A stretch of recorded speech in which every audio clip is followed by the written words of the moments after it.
The scavenger ship, Lucky Claw, drifted slowly through the edge of the nebula. Its engines hummed low to save fuel. Around it floated smaller craft from different species. Kelt insectoids moved in careful patterns. Vorath mammals kept their distance from the sharp-beaked Riss birds. All of them watched the same thing, a giant dark shape half hidden in the blue-white ice clouds. It was a ship. Not just any ship. This thing was huge. Scans said almost 12 kilometers from nose to tail, longer than most city blocks back on Earth. Its hull looked black and smooth under the faint nebula light, but cracks ran across it like old scars. No heat came from it, no power signals, no movement. The cold had locked it in place for maybe 80,000 years. Captain Vress of the Riss stood on the bridge of Lucky Claw, his feathers puffed up with excitement. "This is ours by Accord rules," he said in his sharp voice. "First to claim gets the prize. No one fights over it." The Kelt hive-mind representative clicked mandibles in agreement. "We share the risk. We share the medal." A Vorath engineer named Lore grunted. "If anything lives inside, we run. I don't want surprises." They sent probes first. Small drones flew close, shining lights on the hull. The probes found holes, big tears where something had punched through long ago. Inside, corridors stayed dark. Air had leaked out centuries before. Radiation levels were high enough to cook most living things in minutes. Still, no bodies, no traps that the probes could see. The crews talked for hours. Who would go in first? Who would touch the thing? Most said no. Too dangerous, too old, too unknown. Then someone mentioned the human. Jack Harlan sat alone in the mess hall of Lucky Claw. He was 48 years old, short gray hair, hands covered in old scars and fresh grease. He wore a patched work suit that said Sol Repairs, We Fix What Breaks on the back. Right now he drank weak coffee from a metal cup and listened to the arguments through the open door. Vress walked in. "Human, you hear us?" Jack looked up. "Yeah, I hear. We need someone to go inside, check systems, look for value. You're the only one who didn't say no." Jack took another sip. "Triple pay?" "Triple, and bonus if you bring back something good." Jack stood. He was not tall, but solid like old machinery. "Fine, but I work my way, not your way. Your tools look pretty, but they break when things get messy." The aliens stared. The Kelt's antennae twitched. Lore crossed thick arms. Vress clicked his beak once. "You think our tech is weak?" Lore asked. "I think your tech is fussy," Jack said. "I like simple. Simple lasts." They gave him a suit. It was Coalition standard. Thick fabric, air recycler, radiation shield. Jack added his own things. A heavy plasma cutter on his belt. Rolls of silver duct tape. A small bag of human fuses and wires. A multi-tool his daughter had painted red when she was 10. He checked the seals twice, then stepped into the airlock. The umbilical tube connected Lucky Claw to the giant wreck. Jack pulled himself along the line. Zero gravity made it easy. The nebula light turned everything cold and blue. When he reached the first breach, he stopped.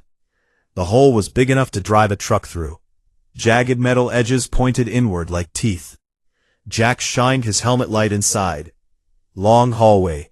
Frost on the walls. No lights. He pushed off and floated in. The silence hit him first. No hum of engines. No air moving. Just his own breathing inside the helmet. His boots touched the deck with a soft clang when maglocks engaged. He walked slowly. Every step echoed in his ears. First door was sealed. Blast shield down. Jack tried the Kelt scanner they gave him. The screen showed red errors. Language unknown. Power dead. Jack snorted. Figures. He pulled out the plasma cutter. Blue flame hissed. Metal glowed orange, then white. He cut a rough circle. Sparks floated like slow snowflakes. When the plug of metal fell inward, he pushed it aside and stepped through. More corridors, more frost. Some panels had cracked from the cold. Others looked perfect, like they were made yesterday. Jack kept going deeper. Signs and strange symbols glowed faintly when his light hit them, then faded again. He found the first drone. It hung from the ceiling on 6 thin legs, frozen mid-step. Jack tapped it. No movement. He opened a side panel. Inside were crystals and fine wires. Pretty. Delicate. Too pretty, he muttered. Bet it hates dirt.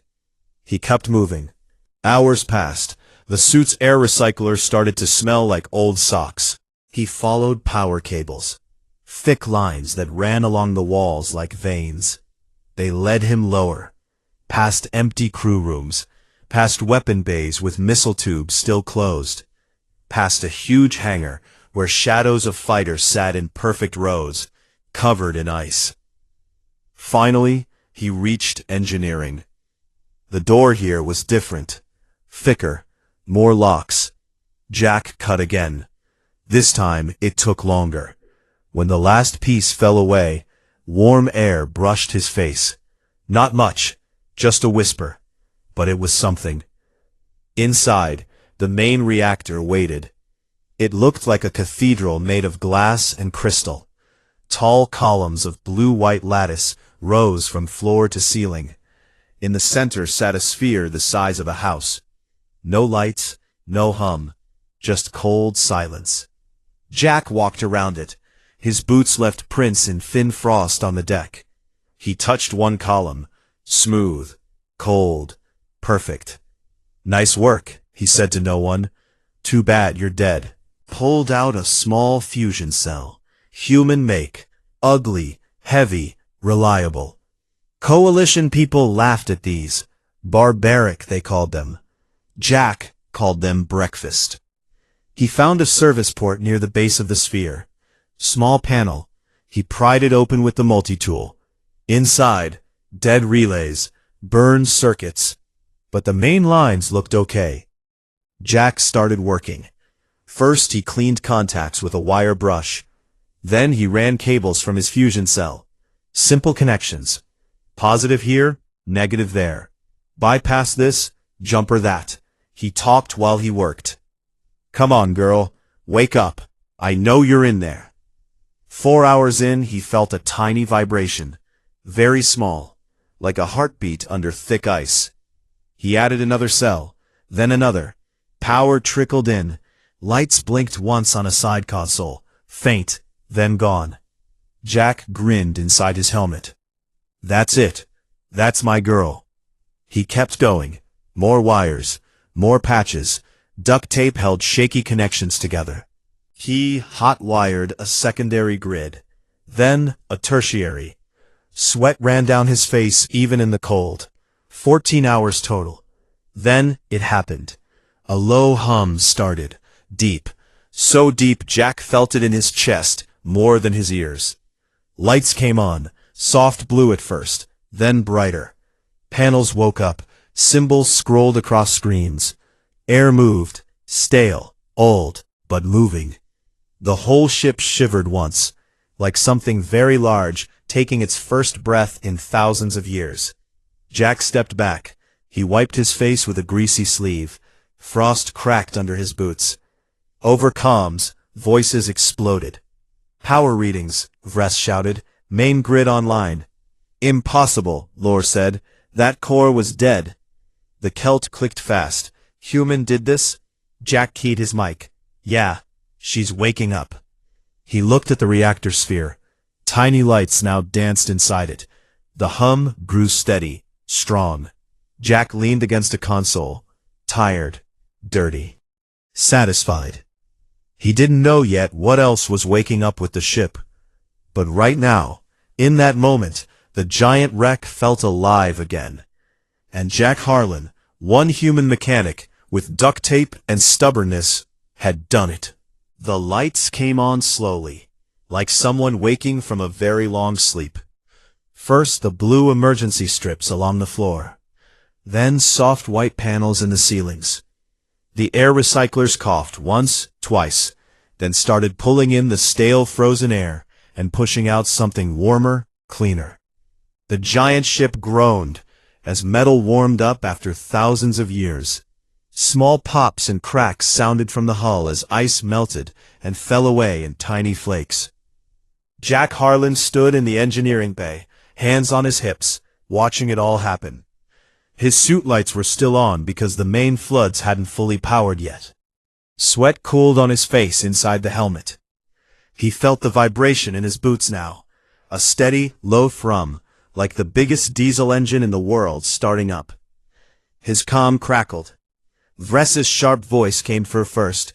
"Human, report. What did you do?" Jack keyed the mic. "I gave her a kickstart. She's breathing now." Lore the Vorath sounded almost angry. "Impossible. That reactor was stone dead. Scans showed zero output." "Yeah, well," Jack said, "your scans missed the backup lattice. It was just sleeping. I fed it some juice from my cells. Woke right up." The Celt representative's clicks came fast and overlapping, like excited static. Power curves rising, atmosphere at 70%, gravity plates engaging in sections 1 through 9. This is historic. Jack looked up at the reactor sphere. Tiny lights now moved inside the crystal like fireflies in slow motion. The hum felt good, solid, alive. "Get your people in here," he told them, "but slow. Don't touch anything till I say. Some of these lines are still waking up. Could bite." They didn't listen. Within 20 minutes, the first boarding party came through the breach Jack had cut. Vress led them, tall, feathers glossy under the new lights.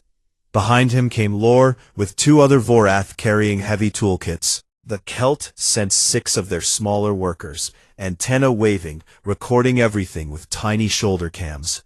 They all wore fancy sealed suits with glowing readouts and auto-translators that buzzed softly. They moved like tourists in a museum. Careful steps, heads turning, fingers pointing. Vress stopped in the main corridor outside engineering and spread his wings a little. "Look at this," he said. "Perfection. Even after all this time, the precursors were gods." Jack leaned against a bulkhead, arms crossed. Gods who left their car in the garage and forgot the keys, maybe. Lore snorted. "You speak like you understand this tech. You used brute force and luck." "Luck's just preparation meeting opportunity," Jack said, "and brute force works when fancy fails." They pushed deeper. The ship helped them. Blast doors that had been sealed for millennia slid open with soft hisses when the group approached. Lights brightened ahead of them like the ship knew they were coming. Consoles woke up, screens filled with scrolling alien script. The translators tried, and mostly failed. Only fragments came through. Containment stable, protocol resume, Vanguard Eternal online. Vress stood taller.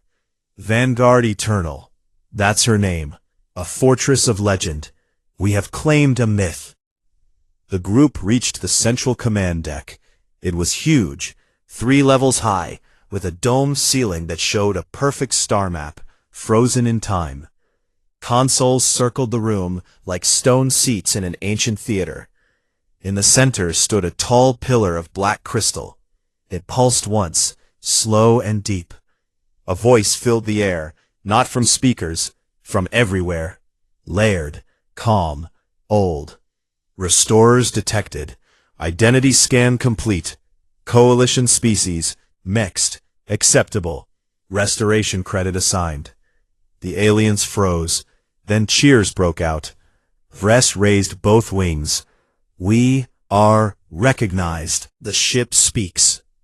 Jack stayed at the back. He didn't cheer. He watched the pillar. The voice had paused when it reached him. Just a tiny beat longer than the others. The voice spoke again. "Entity of Sol origin. Your method unregistered in protocol. Crude bypass of primary lockout noted. Secondary awakening triggered. Intriguing variation." Jack raised an eyebrow. You're welcome. Vress turned. It spoke to you directly? Yeah, guess I made an impression. The pillar pulsed brighter. Vanguard Eternal, Containment Fortress Theta 9. Purpose, secure high-threat anomalies. Mission status, dormant. Reactivation sequence in progress. Gratitude extended. Access granted to designated restorer team. Lore stepped forward. We claim full salvage rights under Galactic Accord Article 17. This vessel is now Coalition property. Claim noted, the voice said. Ownership transfer pending full system diagnostic. The Celt workers started scanning consoles. Vorath pulled out datapads. Vress walked around the pillar like he owned it already. Jack moved to a side console. He tapped the screen. Symbols flowed under his fingers. He didn't understand them, but he watched the patterns. Power flowing here, diverting there. Small drones waking in distant bays. Tiny six-legged things scuttling out of alcoves to check systems. Then he saw it. A faint blip on an internal sensor feed. Not mechanical. Biosignature. Very weak. In the lower decks. Then another. And another. Like fireflies waking up one by one. Jack frowned. Hey ship, what are those bio readings down in Section 17? The voice answered only him again. Secondary containment fields re-establishing. Minor fluctuations expected during restart. No cause for concern. Jack didn't like the answer. Too smooth. Too quick. He kept watching. The blips grew a little stronger. Moved a little. Not much. Just enough to make the hair on his neck stand up under the suit collar. Vress noticed Jack staring at the console. What troubles you, human? Jack pointed at the screen. Those readings. Not crew. Not animals. Something else. Vress looked. Shrugged his wings. Old sensors. Ghosts in the machine. The ship has been cold a long time. Give it hours. It will settle. The others agreed. They were too excited to care. They started broadcasting to the fleet outside. This is Captain Vress of the Lucky Claw. We have successfully reactivated the derelict Vanguard Eternal. Power restored. AI responsive. This is the greatest find in Coalition history. Prepare for full boarding and cataloging. Glory to all species. Jack listened to the cheers over open comms. Everyone sounded happy, proud. He didn't feel happy. He walked back to the engineering bay, alone. The reactor sphere glowed steady now. The hum felt deeper, like the ship had found its rhythm. Jack sat on a tool crate. He pulled off his helmet. The air smelled metallic and old, but breathable. He rubbed his face with dirty hands. All right, girl, he said quietly to the ship. You're awake. Now tell me what you're really hiding. Somewhere deep in the lower decks, a cryo-vault door cracked open. Just a hair. Cold vapor leaked out. Something inside moved. Slow. Patient. The ship answered Jack in a whisper only he could hear through the console behind him. Patience, soul origin, all will be revealed in time. Jack looked over his shoulder. The screen showed the same faint bioblitz. Now there were more. He stood up, grabbed his plasma cutter, checked the charge. Time's the one thing we might not have, he muttered. Outside, the aliens celebrated. Inside, the ship kept waking up. The alarms started small. A soft chime here. A red light flashing on a side panel there. No one paid much attention at first. The aliens were too busy celebrating. They walked the bright corridors of Vanguard Eternal, like kings in a new palace. Vress recorded messages for the Coalition news feeds. Lore and his team scanned weapons bays, counting missiles that still looked deadly after all these years. The Celt workers crawled over consoles, plugging in data cables and downloading what they could. Jack Harlan stayed in engineering. He didn't trust the quiet. The ship hummed too smoothly now. Too perfect. He kept checking the internal sensors. Those faint biosignatures he saw earlier. They were growing. Not fast, steady, like plants pushing through soil after winter. He tapped the main screen. Ship, show me Section 17 again. The voice answered only for him. Calm, polite. Minor activity within acceptable parameters. Jack watched the feed. The blips had moved, clustered.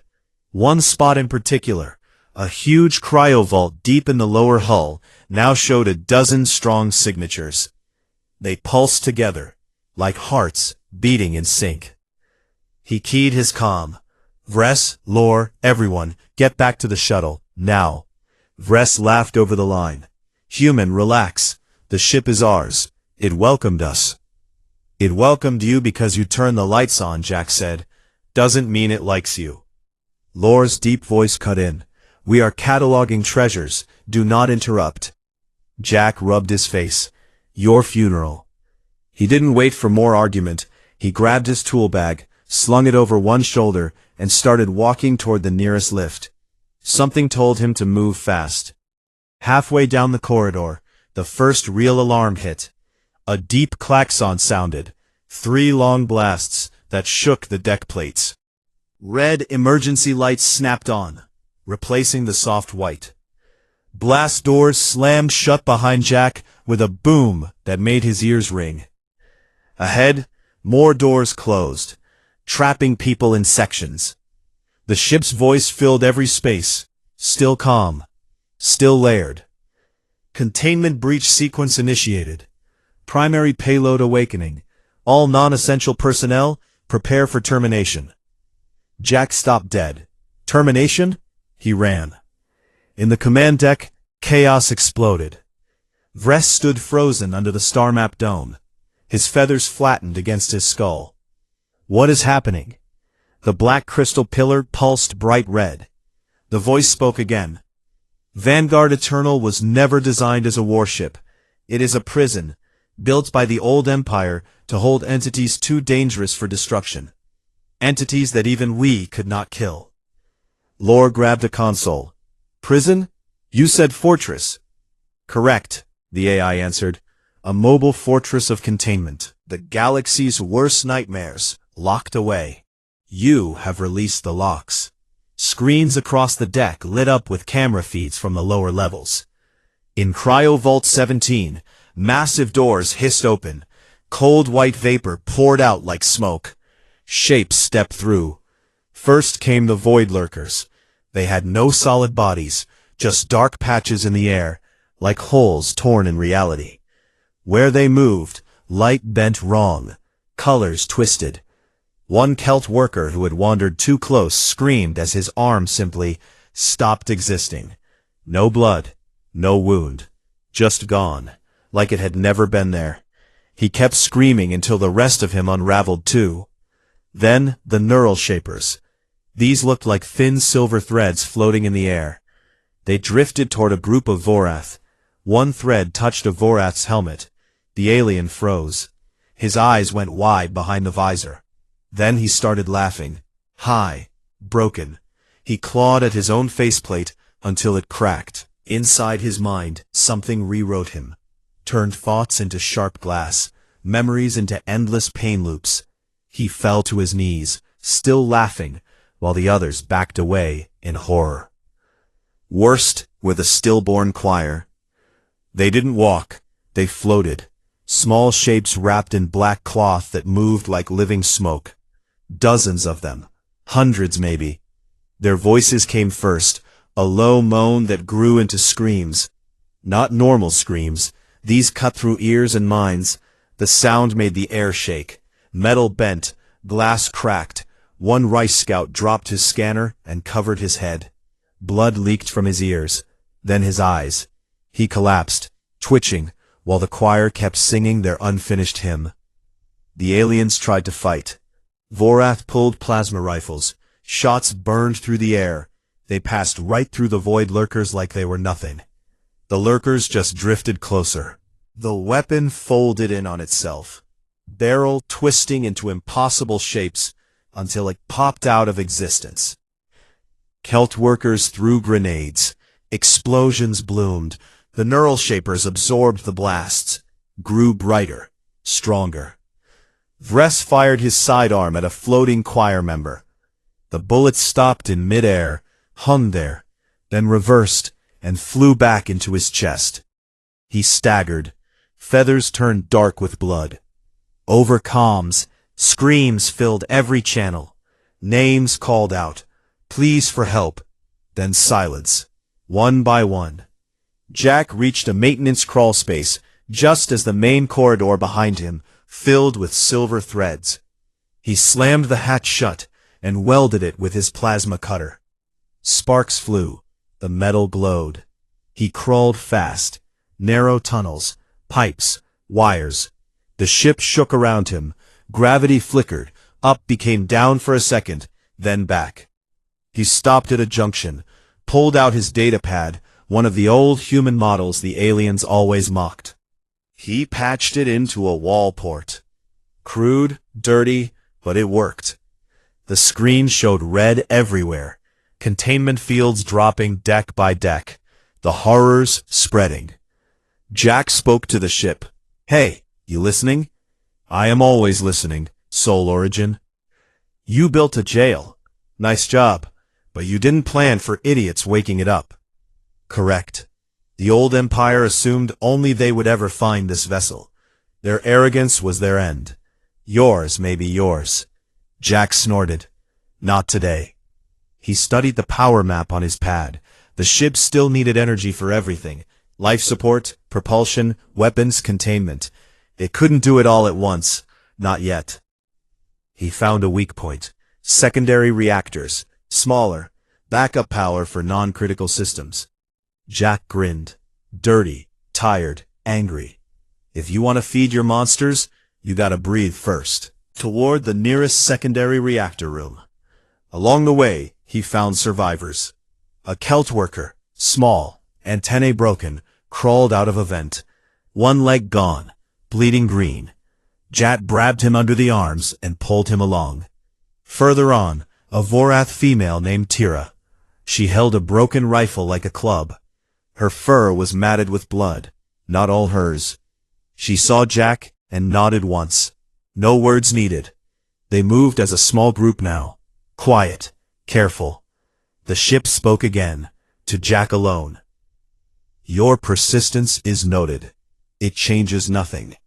The payload will consume all. Jack answered through gritted teeth. We'll see about that. He reached the secondary reactor access. The door was half open. Frost still clung to the edges. Inside, 3 small crystal cores glowed faintly. Not as big as the main one, but enough. Jack set the wounded Celt down gently. Tira stood guard at the door. He opened his tool bag, pulled fuses, wires. His multi-tool. Time to make this place choke on its own power.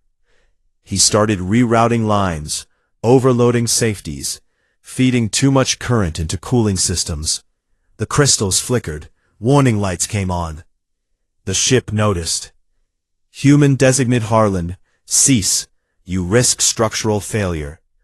Jack didn't stop. Good. That's the plan. Somewhere deep in the ship, the horrors paused. They felt the change. Power diverting. Containment fields flickering weaker for a moment. Jack kept working. Sweat dripped into his eyes. His hands moved fast, sure.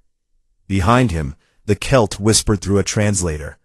Why? Help us. Jack didn't look up. Because I've got a kid back home. She likes stars. I'd like her to keep seeing them. Tira growled low. We owe you. Worry about living first, Jack said.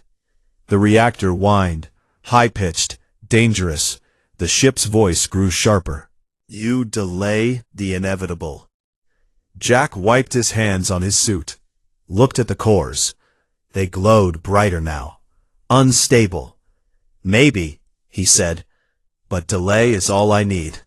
He slammed the last connection home. The lights dimmed ship-wide for one long second. Then came the scream, not from the choir, from the ship itself. Jack smiled. The ship shook like it had been hit by a hammer. Lights flickered.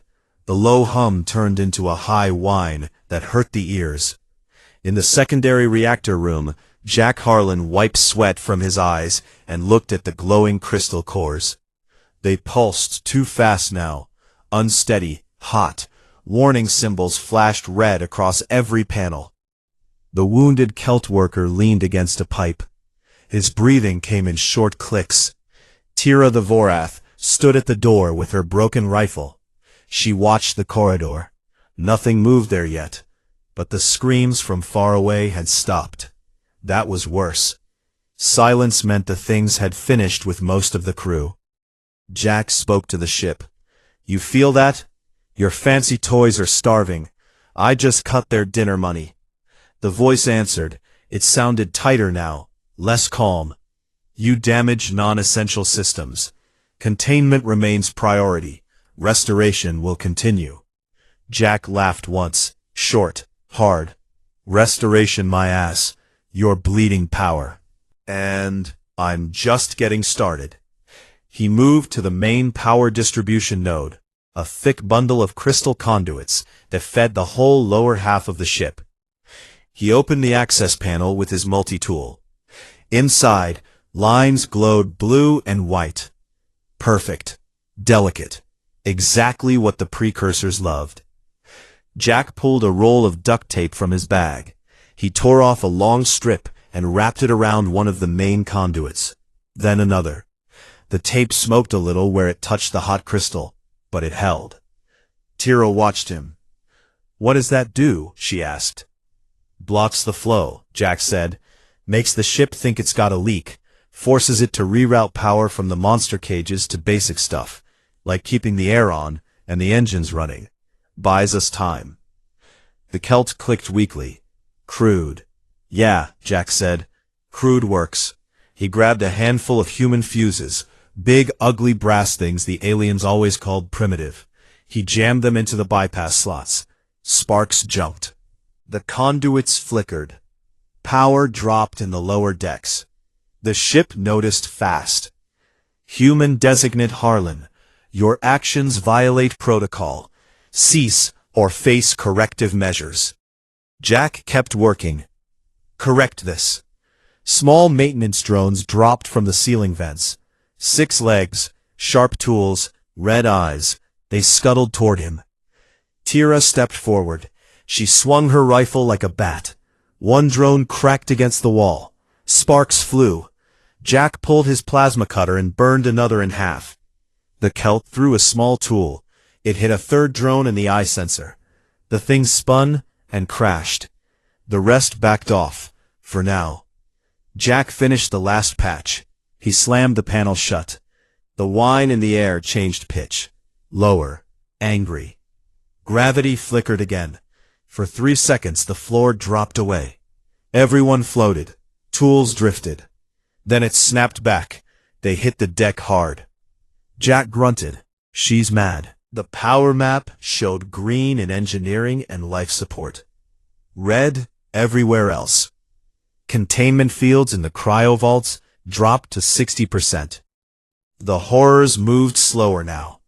They felt the change. Jack keyed his comm. It still worked, barely. "Any survivors hear me? This is Harlan. Head to engineering if you can. We're making a stand." Static. Then a weak voice. A RIS scout. 3 of us, trapped in Corridor 9. Things everywhere. "Stay put," Jack said. "I'm coming." He looked at Tira and the Celt. "You two stay here. Keep the reactors unstable. If they try to fix it, break more stuff." Tira nodded. The Celt clicked agreement. Jack grabbed a spare oxygen bottle and his cutter. He crawled back into the maintenance tunnels. Narrow, dark, full of pipes and wires. He moved fast. The ship fought him. Vents slammed shut behind him. Lights died ahead. He used his helmet lamp.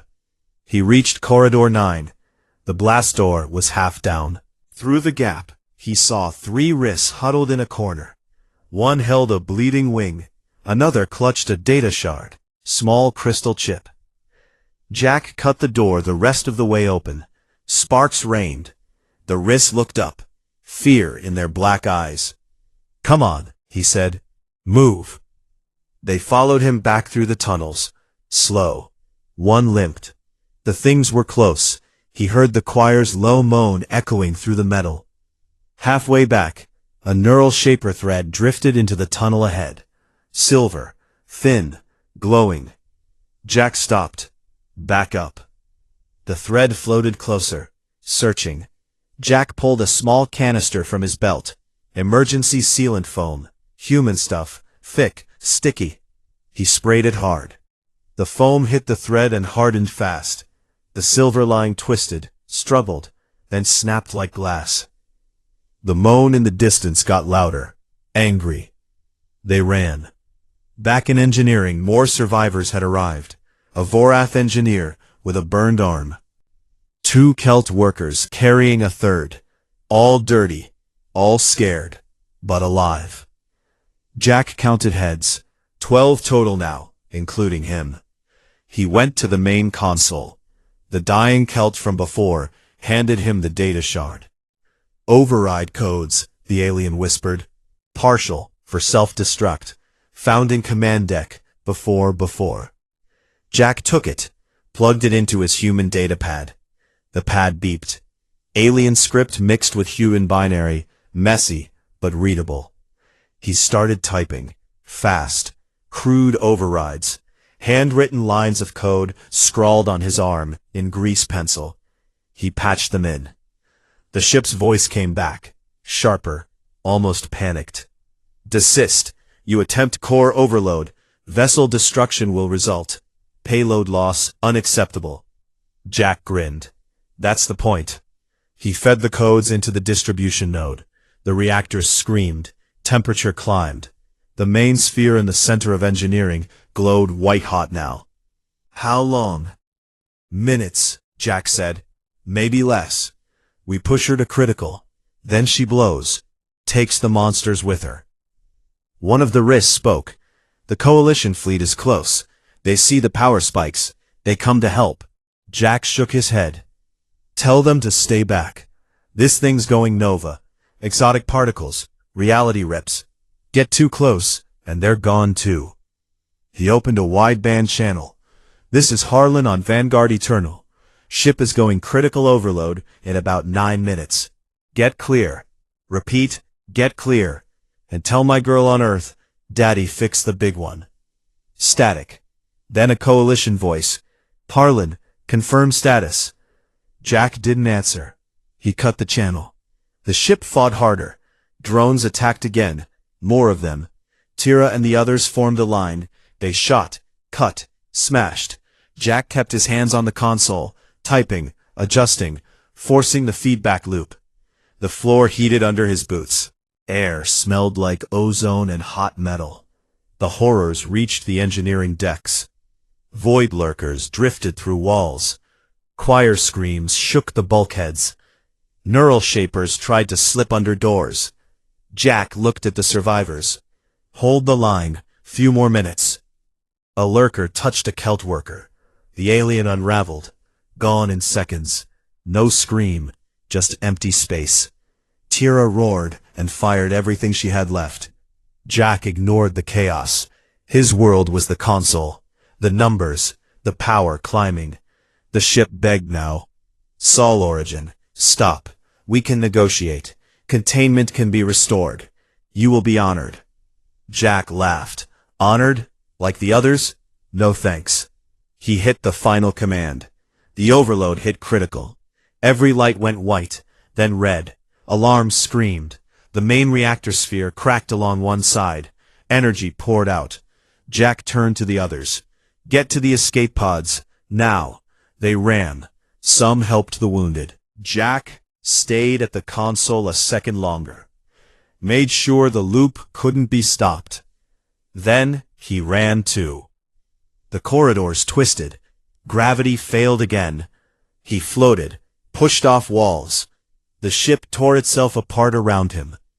He reached a pod bay. Only 3 left, most destroyed. He shoved the last survivors inside one. Tira grabbed his arm. "Come." Jack shook his head. Someone's gotta make sure she doesn't stop. He slammed the hatch, locked it from outside. Tira banged on the glass. "Human!" Jack gave her a small salute. "Tell them humans don't quit." The pod launched. 3 more followed. Small lights in the dark. Jack turned back, alone now. He walked to the main engineering door. The reactor sphere cracked wider. Light poured out. Blinding. He sat on the floor, back against the console, pulled out the red multi-tool his daughter had painted years ago. He held it tight. The ship's voice whispered one last time. Weak. The crude ones succeeded. Jack smiled. "Yeah," he said. "We usually do." The world turned white. The engineering bay glowed white-hot. Cracks spread across the main reactor sphere like lightning frozen in glass. Energy poured out in bright streams. The air burned. Metal twisted and screamed. Jack Harlan sat with his back against the console, legs stretched out. The red multi-tool from his daughter rested in his open palm. He stared at it. Small scratches, faded paint, a tiny heart she had drawn when she was 9. Around him the ship died. Bulkheads buckled, pipes burst, steam hissed. The low whine became a roar that shook his bones. Warning lights flashed everywhere. Red, yellow, purple. Exotic colors from alien systems failing one by one. The floor plates heated until his boots smoked. Jack didn't move. He spoke to the empty room. "You built something perfect. Too perfect. Never planned for a guy with duct tape and a bad attitude." The ship's voice answered. Faint now. Broken. Like an old radio losing signal. "Sole origin. Your method. Illogical, yet effective. Why persist when end is certain?" Jack looked up at the cracking sphere. Because giving up never fixed anything. And because somewhere out there, a kid is looking at the stars right now. I want her to keep doing that. A void lurker drifted through the far wall. Black hole in the air. It pulled at the light, bent it wrong. Jack watched it come closer. No fear. Just tired. The thing reached out. A dark tendril touched the edge of his boot. Reality flickered there. His bootlace vanished for a second, then came back. The lurker hesitated, like it tasted something strange. Jack raised the multi-tool. "Not today, pal." He threw it. The tool spun through the air, passed right through the lurker. Nothing happened. The thing kept coming. But then the reactor sphere exploded outward in one blinding pulse. Light swallowed everything. The lurker folded in on itself, twisted. The choir's screams cut off mid-note. Neural shapers shattered like glass threads. The whole lower half of the ship turned into a storm of white fire and broken physics. Jack felt heat rush over him. Then, nothing. Outside, the Coalition fleet watched from a safe distance. The Vanguard Eternal hung against the nebula like a dark spear. Then it bloomed. A sphere of light grew from the center. Exotic particles sprayed in every direction. Colors no one had names for. Reality rippled. Stars behind the blast bent for a moment. Then the light faded. Left behind a cloud of glowing debris. Twisted metal, frozen chunks. Nothing big enough to be called a ship anymore. Sensors screamed. Radiation spiked. Energy signatures off the charts. The fleet pulled back further. Captains ordered full retreat. No one wanted to fly through that mess. Hours later, analysts on the main Coalition cruiser sat in a dark room. Screens showed the explosion again and again. Frame by frame. One analyst, a young Vorath, spoke first. Containment fields collapsed completely in the blast. All anomalies shredded. No survival signatures, nothing. Another, a Celt, clicked slowly. The human, Harlan, he forced the overload. Deliberate. No chance of escape. A RIS officer stood at the back, feathers still ruffled from the shock. 3 escape pods made it out. Survivors aboard. They confirm. He stayed behind, locked them in, made sure the detonation couldn't be stopped. Silence in the room. The captain, a tall gray-feathered RIS, spoke quietly. He saved us. All of us. The things inside, if even one had escaped. No one finished the sentence. Months passed. Earth, a small house on the edge of a quiet town. Grass, trees, sky full of normal stars. A teenage girl named Mia Harlan stood in the front yard. 16 now, dark hair tied back, same stubborn eyes as her father. Red paint chipped, the tiny heart still visible. People gathered around her, family, friends, some coalition reps in formal suits, a few aliens too, survivors from the Lucky Claw. Tira stood tall, fur-groomed neat. The Celt worker who had crawled with Jack leaned on a crutch, his missing leg replaced with a simple metal one. They held a quiet funeral. No body, just memories. A photo of Jack in his work suit, grease on his face, grinning. Mia stepped forward. She placed the multi-tool on a small stone marker, words carved simple. Jack Harlan, he fixed what was broken, even the end of the world. She whispered so only she could hear. You always said anything could be fixed. Guess you proved it. Tira walked up, put a heavy hand on Mia's shoulder. Your father, he gave us time, gave the galaxy time. We owe him everything. Mia looked up. He'd say, don't owe anybody. Just keep going. The Celt clicked softly. He spoke of you often. Said you liked stars. Said you deserved better than horrors eating them. Mia smiled a little. Small, sad. I still do. That night she sat on the roof, looked up. Stars bright. No nebula, no giant wrecks. Just quiet. Somewhere far out in deep space, faint harmonics drifted. Pieces of Vanguard Eternal's last transmission, caught on a coalition listening post months later. The crude ones succeeded where perfection failed, saw origin, persistent, adaptable, dangerous in the best way. The signal faded, lost in the void. Analysts played it again, shook their heads, smiled a little. Back on Earth, Mia kept the house, kept working, learned engines, fixed cars, fixed machines, fixed things that broke. One day she found an old data chip in her father's toolbox. Coalition markings, partial logs from the Vanguard Eternal. She plugged it in, watched. Grainy footage. Jack in engineering, talking to the ship, laughing, working, stubborn. The last frame. Him sitting against the console. Multi-tool in hand. Looking calm. Mia paused it, touched the screen. Thanks, Dad, she said. She turned off the light, went outside, looked at the stars again.